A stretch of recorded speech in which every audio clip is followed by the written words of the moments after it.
ఈరోజైతే మా ఇంట్లో కొంచెం సాడ్ మూమెంట్. ఎందుకంటే మా ఇంట్లో ఎలుక అలాగే కోడి 2 కూడా చనిపోయాయి.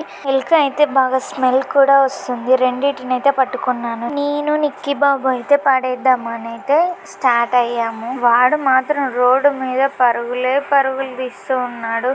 ఆగరా అంటే ఆగకుండా ఉరుకుతూనే ఉన్నాడు. ఇగో పాప చనిపోయింది చూడు నాని అని అంటే వాడు భయపడుతూ ఉన్నాడు. చాలా దూరం అయితే తీసుకొని వెళ్ళి పడేసాము. తిరిగి వస్తుండగా నిక్కీ బాబుకు ఒక గోళం ఆ గోళంలో ఏముందా అని దొంగవాడు చూస్తున్నాడు. అందులో అయితే మట్టి కొన్ని ఆకులు అయితే ఉన్నాయి.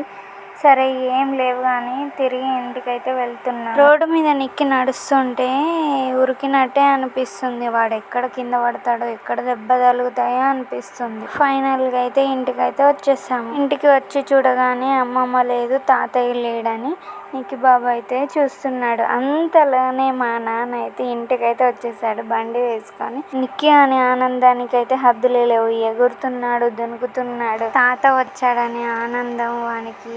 ఇక క్లాప్స్ కూడా కొడుతుండు. చూడండి ఎట్లా కొడుతుండు. ఇక మా తాత బండి ఎక్కించుకుంటాడని ఇక బండి దగ్గరకు అయితే ఉరికొస్తున్నాడు. మీకు ఈ వీడియో నచ్చినట్లయితే లైక్, షేర్ అండ్ సబ్స్క్రైబ్.